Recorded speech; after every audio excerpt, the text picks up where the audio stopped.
One of the most disturbing problems in our world today is human trafficking, and particularly the trafficking of children. Now, the first step in eradicating this crime is awareness. Go see Sound of Freedom. Sound of Freedom isn't just a film, it is a weapon of mass destruction against evil. And now it's made history. Director Alejandro Monteverde's cinematic thriller just beat Mission Impossible in the US. Yet every studio from Amazon to Netflix rejected the movie about saving trafficked children. I guess everyone in Tinseltown was simply too busy chugging Bud Light to care. And now, all in the Hollywood hive and their primetime poodles in the mainstream media won't stop savaging the production. You know what's a worse crime in the cosmos after robbing a child of his innocence? It's trying to stop others from protecting them. Because when it's dark, someone has to turn on the light.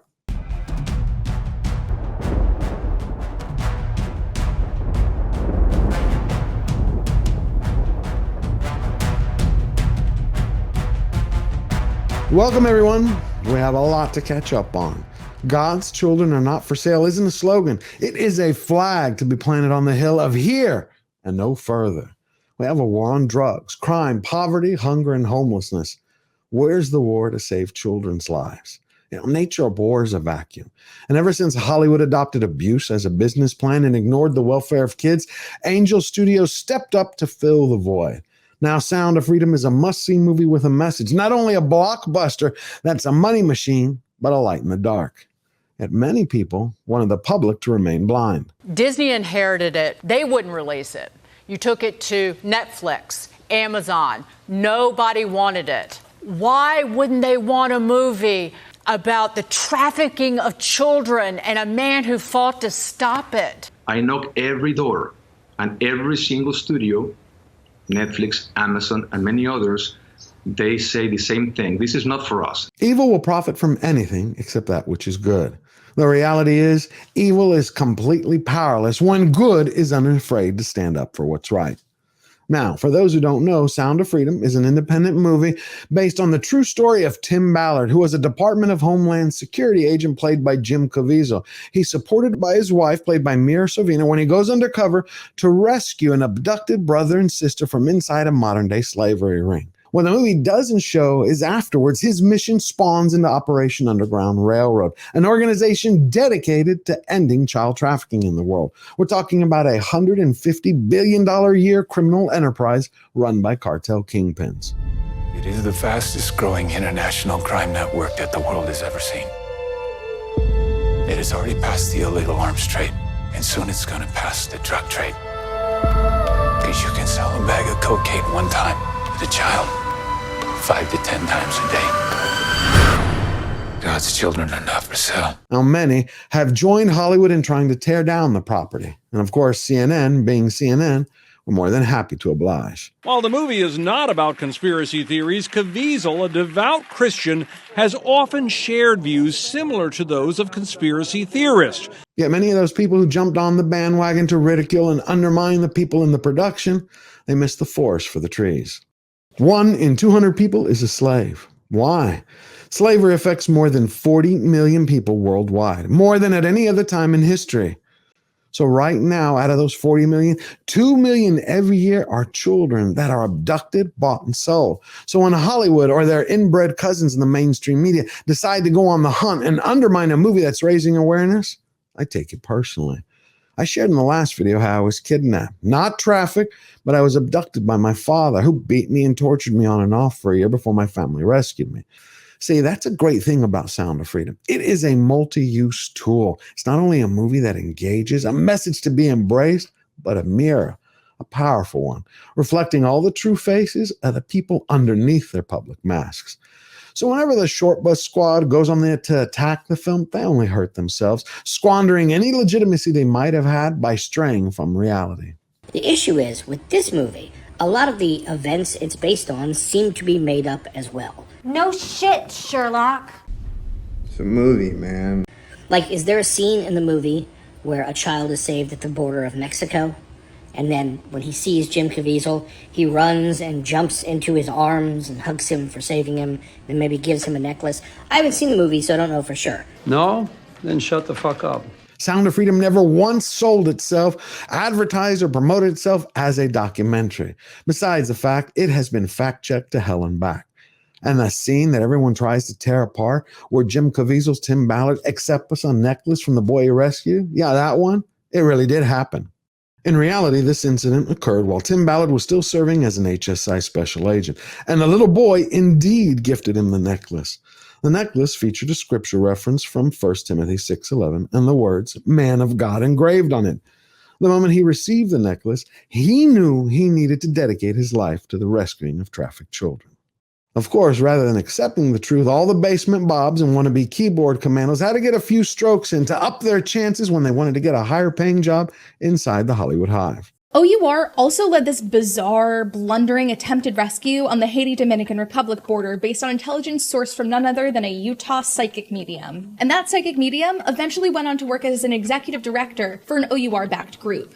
I don't really have the heart to tell her because our head's going to explode, but yes, law enforcement does indeed use psychics. The usefulness of psychics in police investigations is controversial, but psychics have long been and will undoubtedly continue to be involved in unsolved criminal investigations. That is straight from the U.S. Department of Justice's webpage. It also lists one of the psychics who helped him with 4,000 cases. Just a little bit more egg on the face of Vice News, who refuse to ever do any of their research and continue to make fools of themselves.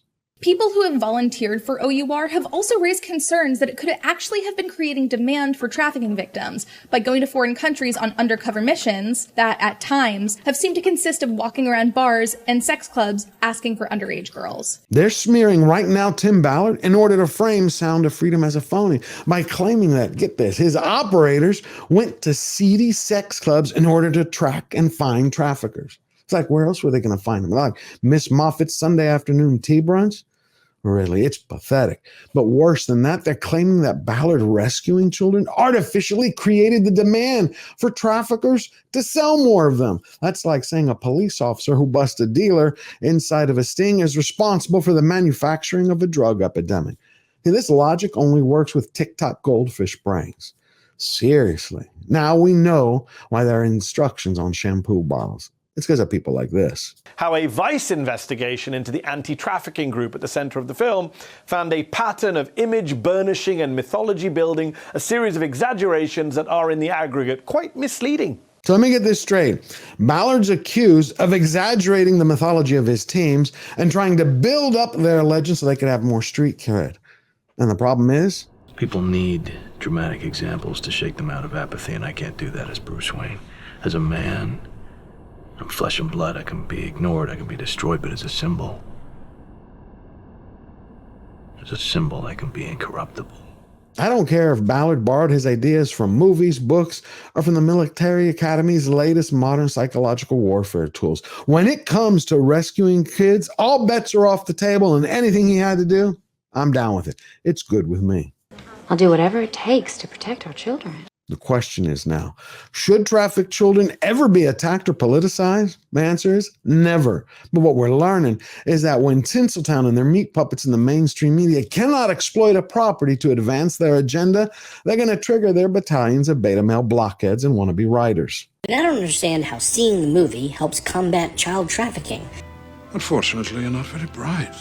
The elephant in the room is that child trafficking was one of the biggest open secrets in society. That is, until now. Because watching Sound of Freedom raises awareness. What better solution do you have? Everybody finds out about it, so everybody's on the lookout for it. And now, since people have heard of the movie, they want to become a part of the solution. And in that spirit, they've been documenting their experiences in the theater. So AMC and Regal, the people who own it, are not running AC, and they're making it hard to get tickets. We're getting refunds for the Sound of Freedom because apparently the water pressure in the bathrooms aren't working here, so no one can watch. It should be back up in about, I would say, about 5 minutes, okay? And they turn the movie off. Just to let you guys know again, it is gonna get hot. It is gonna be like that throughout the whole movie. So why should only this one though, not all the other ones? Unfortunately, I apologize for the inconvenience, but we're getting it hopefully looked at later in the week. Can I trust you? Sorry, guys. Really? This is called intentional. They don't want it to go to the box office gross. Don't take the money.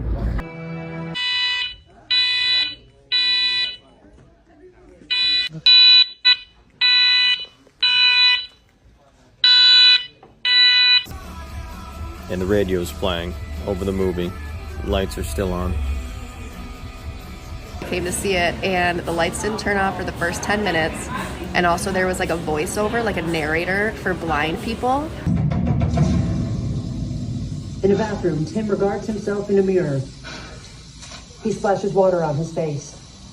I didn't think anything of this until I got on TikTok a few days later, and come to find out that hundreds of other people are experiencing the same thing. Well, isn't that special? Neither Hollywood nor the 24-hour news can stop the idea of Sound of Freedom. We're talking about a movie that was dumped by Disney. Never forget that. And it just made history again. The first time, it was the first film ever during the summer to jump more than 35% from its premiere debut to its second week at the box office. And now it's beating Tom Cruise's Mission Impossible, earning more than $800 per screen, even though it's on 1,000 fewer theaters. That's brilliant. Unfortunately, you have a lot of people in the media who won't give up trying to derail the freight train to freedom. But that teaches us something about them. That anyone, whether it's an independent studio or an individual, stands apart from the Tinseltown machine, automatically becomes an enemy. Is anyone actually watching Sound of Freedom? Or is the seeming success built on AstroTurf? See, what we have here is a wannabe writer carrying water for the legacy media. But the person is confused, doesn't understand how an independent movie made for $14 million is now grossing $125 million. And in the process, beating Mission Impossible after humiliating Disney's Indiana Jones and the dial of cucking Indiana Jones with yet another sexless co-star no one finds appealing. So what does the writer do? He goes window shopping for conspiracies. I just saw a post that seems to be trending in certain places saying that I am in favor of putting microchips in children so we can track them. It's complete baloney. I've never weighed in on that. I've never said anything. In fact, I'm very much against anything that would allow the government or others to control children. I just found out yesterday that I'm also apparently involved in trafficking. I run trafficking networks, or that I'm some Mason involved in strange Masonic practices. Today's latest smear against Sound of Freedom is AstroTurfing. Surely nobody is going to see this crazy movie. Sure enough, it was sold out completely. Okay. So it should be there is no easy, one right? here. I mean, you would think so. You found fame on TikTok. So Not I'm a gonna single show you person blurry in this images sold-out from theater, and it movies starts that feature in famous dance sequences. 4 minutes. TikTok dances. They're AstroTurfing the movie. Are you like a crazy person? Not being able to buy a ticket because the online theater program says the screens are sold out is a real issue that people have been reporting. Wow, hey, you also said you're sold out online. How come online it said all the seats were sold out? But it also appears that another writer, yet again, didn't do his research, because there were millions of people who also bought tickets for strangers who couldn't afford them using the Angel Studio Pay It Forward system. Angel Studios set up a Pay It Forward program where you can pay for someone else's ticket who might not otherwise see it. All the attacks and insults coming from the media only prove one thing. These are the kind of people who are going to stare anytime an orange juice container says concentrate. Not a great plan. Truth is like gravity. It draws in all lies and crushes them completely until there's nothing left but facts. Unfortunately, when someone's become radicalized, they lose touch with reality. Saving children should be above everything. One trafficked child is one too many. Politics be damned. Sound of Freedom is an anti-child trafficking fantasy fit for QAnon. It's time to set the record straight. Sound of Freedom was made 8 years before Q was even a thing, so all that nonsense has no legs. As for the charges that the film is nothing but a collection of conspiracies, well, let me say this. Director Monteverde, both his brother and his father were killed in 2015 by cartel traffickers. We're talking about drug kingpins who also traffic in children. So the director didn't shoot this film as a soapbox so he could grandstand his political belief system. He didn't. It wasn't a money venture to him. This is a calling, a mission, a war cry to save innocence, to remember those who've already died. And he's joined by Jim Caviezel, another man, an actor who walks it like he talks it. Together with his wife, they adopted 3 children with cancer who are abandoned in a Chinese orphanage. These are real people making a real film about the world's worst problem. Sound of Freedom isn't a film. It is an origin story for every hero that stands up to save children and says, God's children are not for sale. So when you want to win from battle to battle, all you got to do is remember that we never bow down. We never bend the knee. Always forward.